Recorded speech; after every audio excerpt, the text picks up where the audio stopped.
Stories making headlines this hour. Measures to reform the country's public sector, which are reeling from soaring debt problems, are out. They include selling of unnecessary assets and stricter monitoring by the government. National Assembly begins its provisional session this Wednesday with state budget and bills related to people's livelihoods topping the agenda.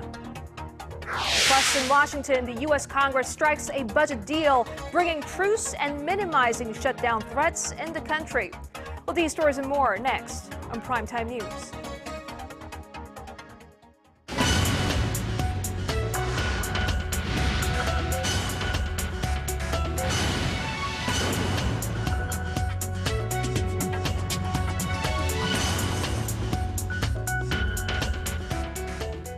Good evening and welcome to Primetime News. It's Wednesday, December 11th here in Korea. Live from Seoul, I'm Yoo Ji-hye. And I'm Sean Lim. Thank you so much for joining us.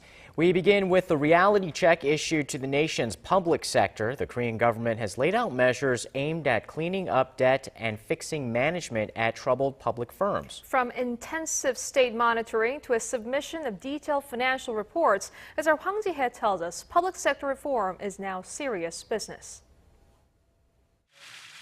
The Korean government is geared up to fight the mounting debt that public organizations face. Unveiling a set of measures on Wednesday designed to bring the debt under control, it said 41 heavily indebted public organizations will have to reduce their debt levels to 200% of their equity by 2017 from the current average of 220%. The government will initially focus on 12 state agencies, including the Korea Electric Power Corporation, the Korea Land and Housing Corporation, and a public foundation that doles out scholarships and tuition-linked loans. Those under intensive monitoring will have to release their debt-related information by the third quarter of next year, and the heads will face punitive measures if they fail to improve their debt-equity ratio. The 12 state agencies saw their combined debt expand by more than 220 trillion won, or roughly $210 billion over the previous 5 years to more than $390 billion last year, making up over 80% of the debt owed by all public organizations in the nation. The debt owed by the nation's 295 public organizations stood at around $470 billion at the end of last year, nearly double from 2007 and almost $45 billion more than the government debt. The public organizations have been under fierce criticism for offering high salaries and other benefits to their employees despite their poor finances. Underscoring the government's determination to improve finances of state-run agencies, it also decided to release a detailed report on their financial health in October every year. Hwang Ji-hye, Arirang News. Bipartisan bickering kept the National Assembly from accomplishing much during its 100-day regular session that came to a close on Tuesday. But lawmakers were back to work on Wednesday, holding provisional sessions, hoping to hammer out the details for next year's budget and reforming the nation's intelligence agency. Our Park Ji-won has more. The state budget bills topped the agenda as lawmakers at the National Assembly began a provisional session this Wednesday. The much-delayed 2014 budget, which should have been resolved in early December, was reviewed for a second day following a budget committee meeting on Tuesday that was cut short. However, both camps started where they left off on Wednesday, locking horns once again over details of the plan. The ruling Saenuri Party wants the budget to support the Park Geun-hye administration's key national goals, while the main opposition Democratic Party is calling for more cautious spending. While the provisional session will continue until January 3rd next year, the bickering is expected to continue as well. The remaining bills up for vote, such as Investment Promotion Acts, bills on the price ceiling for rent, and free school meals, highlight the divisions between the two main parties. Meanwhile, the Special Parliamentary Committee set up to reform the nation's spy agency, which did not meet on Tuesday following controversial remarks by two Democratic Party lawmakers, is scheduled to meet on Thursday morning. The National Intelligence Service will provide a report to the committee detailing its own ideas for reforming the agency. The special committee also plans to hold public hearings next week to gather public opinions on ways to ensure the political neutrality of the spy agency. Park Ji-won, Arirang News. President Park Geun-hye met with visiting Singaporean Prime Minister Lee Hsien Loong on this Wednesday and discussed ways to further expand economic cooperation. The bilateral summit with Lee was her last of 2013. Our presidential office correspondent Oh Jin-ju has the details. The bilateral summit between President Park Geun-hye and Singaporean Prime Minister Lee Hsien Loong mainly focused on laying the path to further economic cooperation between the two countries. The two leaders in their summit talks on Wednesday saw eye to eye on the need for Korea and Singapore to strengthen cooperation to develop new areas of growth. 이제는 또 창조와 혁신을 바탕으로 해서 새로운 도약을 해야 되는 그런 그 공통의 과제에 직면해 있다고 생각이 됩니다. Now with new expectations and new domestic social problems, differently but with some similarities, and I think that we can learn from each other's experiences.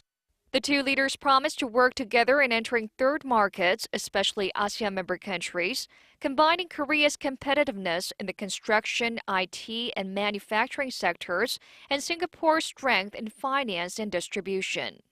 Another important field of cooperation is in research and development.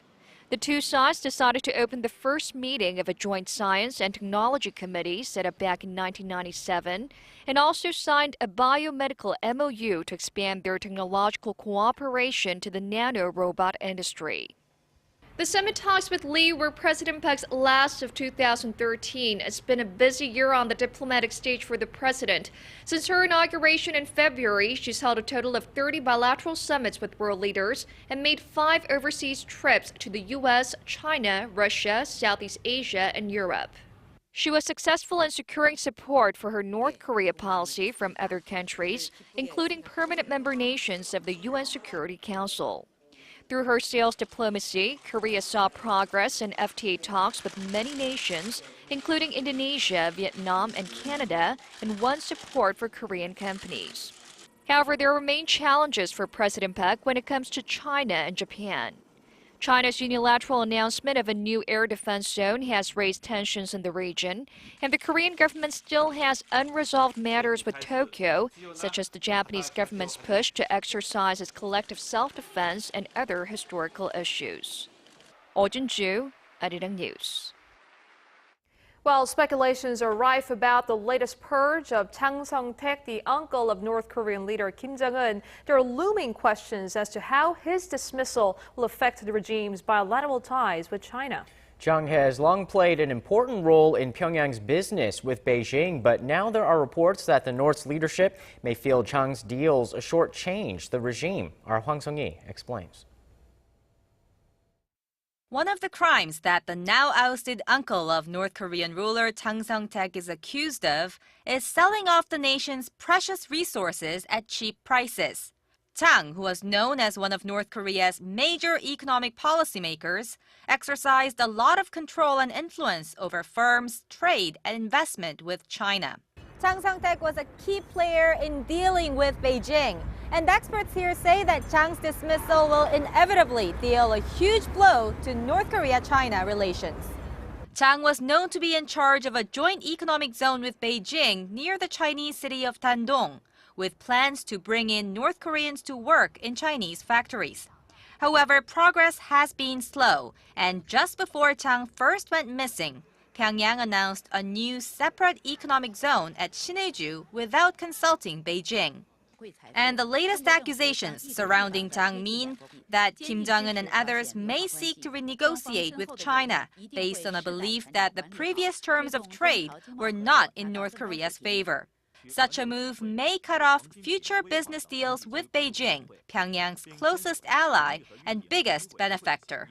But if they're always going to renege upon the conditions of the contracts, then no one is going to enter into contracts with them because they know they can walk out of it at some point in the future. But as frustrated as China may be with its neighbor, no significant change in bilateral ties appears imminent. They will send signals from time to time. They will manage the relationship. But as far as placing some kind of economic embargo or cutting off energy supplies, for example, I don't see that unless North Korea would take some hostile actions against China. And that, experts say, is a highly unlikely scenario. Hwang Sang-hee, Arirang News.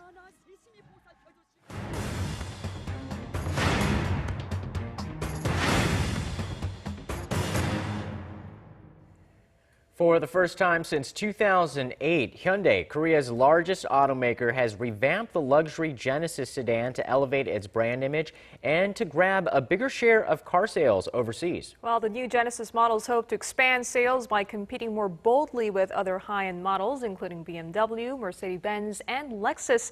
Will they be able to crack the luxury market?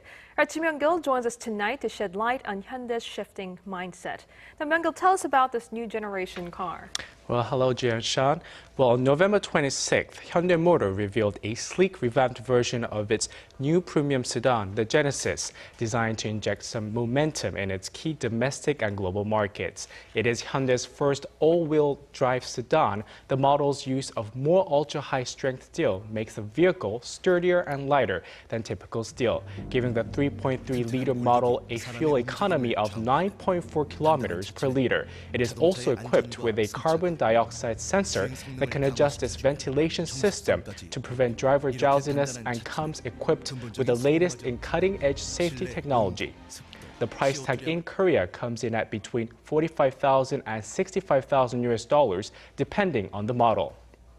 So apparently Hyundai Motor spent almost $500 million to develop this car, so it seems like they're really pinning their hopes on this model. Well, that is true, Sean. With the imports of foreign luxury cars are on the rise domestically, Hyundai is trying to gain back its market share in the luxury car market, as it has fallen more than 2 percentage points this year compared to last, to 72%. On a hopeful note already, interest in the new sedan seems to be strong. On the first day of the domestic release, Hyundai had 3,500 reservations. We plan to sell around 32,000 of the all-new Genesis in Korea next year. And Hyundai also hopes to boost sales in the global market, especially in the U.S. The company will also be introducing the Genesis into the European market for the first time ever. We expect to receive good reviews from European customers as the new Genesis offers improved driving, handling, and various high-tech features. Well, this is the second attempt at targeting the luxury market after its 2009 Genesis sedan fell short of realizing the goal in its first attempt. So will practice make perfect? Well, Jay, we'll have to look and see, but Hyundai does have high hopes for this car as it is trying to raise its profile from a value-for-money car maker to a premium car contender. But experts say just one model may not be enough. Hyundai needs to keep on developing more than one type of premium model to achieve its goal as a premium automaker. Hyundai also needs to pack new cars with upscale features and must establish Hyundai's own unique design. So what's the sales goal? Well, Sean, Hyundai plans to sell around 62,000 new Genesis models this year worldwide, including in Korea next year, 30,000 abroad and 30,000 in Korea. The company aims to increase U.S. sales by 10% next year from this year's target of 734,000 units. So pressure is also high on this debut because of recent missteps by the automaker as well. Well, Sean, that's right. Well, earlier this year, Hyundai had to deal with settling a group of lawsuits by U.S. customers who say they were misled into buying its vehicles because Hyundai overstated their fuel economy. And more than 1.7 million vehicles in the U.S. have been recalled, including the Genesis, for faulty brake lights and malfunctioning cruise control this year. Following the recalls, the company has become more stringent in quality checks. Experts say Hyundai needs to build up credibility with customers by undergoing thorough quality checkups during the manufacturing process. In order for Hyundai Motor to resolve the recall issues and regain the trust of customers, it must strengthen its quality management worldwide and improve its labor management relations. Right, Byung-gil, I guess we'll have to wait and see. Thank you very much for that report today. Thank you. Before your day ends and another begins, get the latest news live from Seoul. Residents whose features restrictions is on the rise. Closing ceremony. Expert analysis from Asia's heartbeat. The legislature circumstances. With a viewpoint only Korea's global network can provide. In the United States, the latest report. Unrivaled access from a team always on standby. Came on maneuver trying to cover up the South. Taking you now to Washington, lawmakers in the U.S. have reached a budget agreement that could, if passed by the House and Senate, remove the threat of another government shutdown come January. Our Yu Lian explains. Tuesday was a pivotal day for the U.S. Congress as the announcement of a bipartisan budget agreement could finally bring some order back to the nation's chaotic budget process, which has been dominated for nearly 3 years by short-term deals and shutdowns. If passed by the House and Senate, the deal will most likely allow the United States to avoid starting the new year with another government shutdown on January 15th, which is when government funding is expected to run out. The new budget agreement, worth $85 billion, will increase military and domestic spending over the next 2 years, replacing unpopular spending cuts known as the sequester with other savings. From the outset, we knew that if we forced each other to compromise a core principle, we would get nowhere. That is why we decided to focus on where the common ground is. By setting bipartisan spending levels for the next 2 years, this deal allows congressional committees to proceed under regular order and gives government agencies and the companies that do business with them the certainty they need to hire workers and make investments. Sticking points remain, however, as conservative Republicans criticize the deal as a retreat from the sequester, and Democrats want an extension of long-term benefits for the unemployed that expire later this month. It also does not address the volatile issue of the nation's borrowing limit, known as a debt ceiling, and a new limit will have to be approved by Congress sometime early next year. The House is expected to vote on the deal later this week, followed by the Senate. Yu Lian, Arirang News.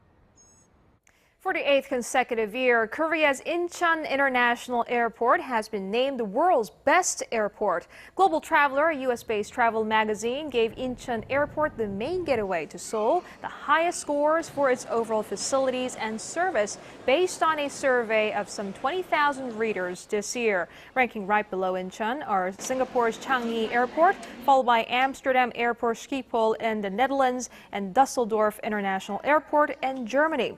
Global Traveler conducts surveys every year to name the best in 60 categories, including air carriers, airports, hotels, and travel destinations. Well, last week, kimjang, the Korean tradition of making and sharing kimchi, the country's staple side dish, made the UNESCO Intangible Cultural Heritage List. Now, the focus is turning to the women divers of Jeju Island, called haenyeo. The government is taking the first steps to add them to the list. Our Kim Hyun-ji has this report. The haenyeo of Korea's southern island of Jeju are a group of women divers who spend their lives combing through the seabed for marine products like shellfish, abalones, and seaweed. The divers have practiced sustainable fishing for hundreds of years by using simple tools. They do not use oxygen equipment, but rather hold their breath for 2 to 3 minutes while diving to depths of 10 to 20 meters. It's a female-dominated profession that developed as a way to support family. And the divers have an exceptional knowledge of the sea, which has been passed on to younger divers for generations. However, the culture is under threat.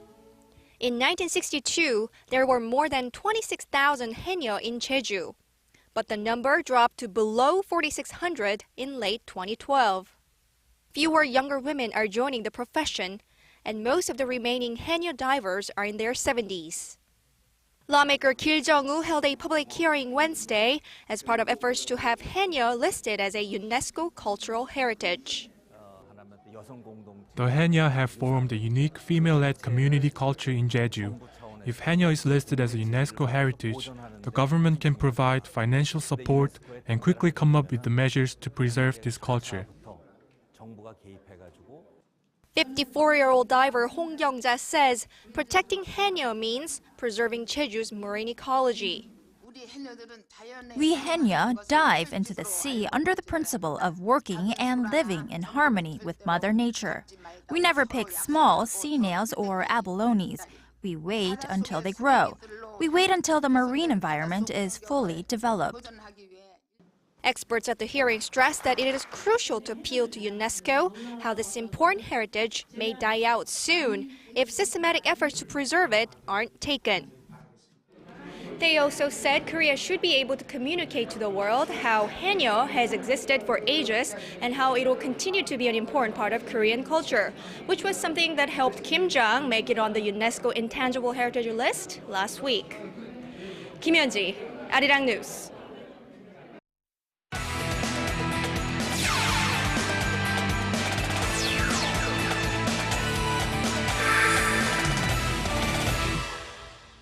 "15 speed skaters will represent South Korea in the Winter Olympics in Sochi next year." And Stephen Che is in the Sports Center to tell us who we should look out for. Stephen. Hey guys, women's 500-meter world record holder Lee Sang-hwa and the men's 500-meter defending Olympic champion Mo Tae-bum will headline the South Korean speed skating team. Now, the athletes were chosen based on their points totals and times at the International Skating Union's first 4 World Cup events this season. While Lee and Mo topped the women's and men's 500-meter categories, long-distance skater Lee Seung-hoon came in third in the men's 5,000 and 10,000-meter events. Now, South Korea will have athletes competing at every distance, raising hopes for yet another successful Olympics on the ice. Now moving on to world football, Bayer Leverkusen has advanced to the UEFA Champions League round of 16 on the last day of the group matches. With strikers Son Heung-min on the pitch, Leverkusen beat Real Sociedad 1-0 in a match they pretty much needed to win. Meanwhile, first place Manchester United beat Shakhtar Donetsk 1-0 as well, propelling Son's team to second place in the group. Now the draw for the round of 16 will take place on Monday, with the first leg of matches scheduled for late February next year. Now leaving that there, let's get to some live games starting in the KBL. The KT Sonic Boom beat the Dongbu Promi 84-70, but now it's Wednesday's top matchup. The Goyang Orions visited the LG Sakers in Changwon. Now it's the first half. LG starts by dominating the paint, but the Orions make up ground. LG's up 36-32 at the half.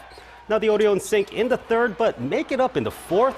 It's tied at 68 at the end of regulation. LG takes advantage in overtime. Chris Massey puts in 24 and 15, and the Sakers win 80-75. Now on to the V-League. The LIG Graders went up against the Uricard Hanse in Gumi. Now the Hanse set the tone and win the first set, but the Graders show life and take the second. But the Hanse are too good in the third and the fourth. Sean Rooney and Choi Hong-seok combined for 37 points, and Uricard beats LIG 3-1. Now that does it for me here in the Sports Center. This has been Stephen Che. Check back at midnight for the latest in the world of sports.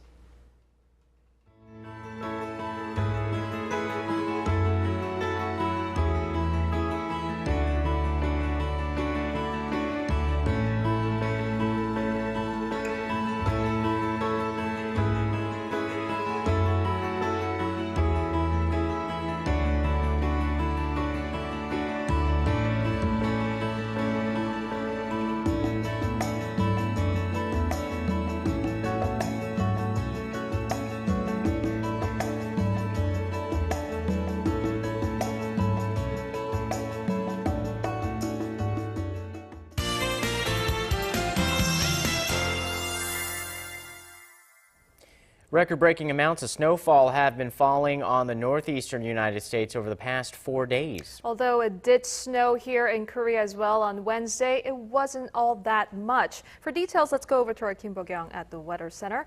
Bo-kyung, how bad is the situation in the States? Well, guys, at least 14 people were killed due to all the snow in the States. Now, not to mention that schools and the federal government were shut down. In some regions, over 20 centimeters of snow piled up in a day. So this is no surprise because according to the National Weather Service, the most snow in 10 years will fall on the U.S. this December. So our viewers in America should gear up for more snow. And back here in the nation, we're at the edge of a high pressure system, which is why we're seeing cloudy skies across the map. Now, a heavy snowfall watch has been issued in Chungcheongdo Province and Jeju, while winter weather advisory is in effect in Gangwon-do Province. While it's still snowing in some parts of the country, we have another round of snow on the way. The mountains of Gangwon-do are forecast to see about 10 centimeters, while us here in Seoul should see about 1 to 3 centimeters. Taking a look at the temperatures, Seoul starts off the day at -4 degrees with a high of 3. Meanwhile, Gwangju and Busan make it to 8 and 9 degrees respectively. Moving on to other regions, Daejeon and Jeju peak at 4 and 11 degrees respectively, all the while Mount Kumgang tops out at -10. Well, it is icy out there, so please be careful behind the wheels. That's all I have for you this hour, and back to you guys. Thanks, Bo-kyung. And that's a broadcast on this Wednesday night. I'm Yoo Ji-hae in Seoul. And I'm Sean Lim. Thanks for watching. We'll see you soon.